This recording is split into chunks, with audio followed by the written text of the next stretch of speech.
If the nth term of an AP is 2n plus 1, find the sum of the first n terms of the AP అని అడుగుతున్నాడు అన్న. మనకి an ఇచ్చాడు, sn కనుక్కోమంటున్నాడా. So చూద్దాం ఒకసారి.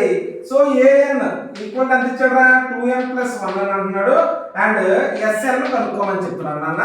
So an అంటే n place లో 1 place చేద్దాంరా. 2 into 1 plus 1 అన్న అంటే 3.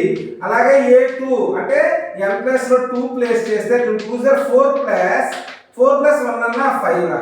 రైట్. అలాగే n ప్లేస్ లో 3 ప్లేస్ చేస్తే 2 into 3 plus 1 అన్న 2 3s are 6 6 plus 1 అన్న 7 అన్న. అంటే సిరీస్ ఏమొచ్చిందిరా 3, 5, 7, so on. అంతే కదా. మనకి a ఈక్వల్ టు ఎంతనా 3 అంటే d ఈక్వల్ టు ఎంతనా 5 - 3 అంటే 2 అన్న. మరి n అంటే మనకి n అదే మనకు కావాలి కదా, sn కావాలి. రైట్. సో మనకి ఏం కావాలి, sn కావాలన్న.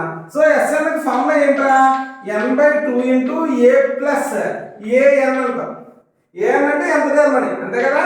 సో n/2 into a అంటే ఎంతనా 3 plus an అంటే ఏంటన్నా 2n plus 1 అన్న 2n plus 1 అంటే n/2 into 3 plus 1 ఎంతనా 4 plus 2n అన్న. అంటే ఇక్కడ 2 ఉంది కదా, ఈ రెండిట్లో కూడా 2 మనం కామన్ తీసేయొచ్చురా. ఈ స్టెప్ నేను ఇక్కడ కంటిన్యూ చేస్తాను చూడండి ఒకసారి.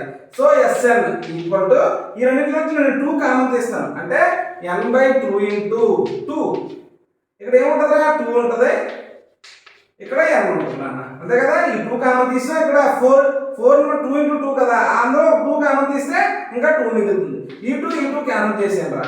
sn equal to n into n plus 2 అన్న. ఓకేనా, దట్స్ ఇట్.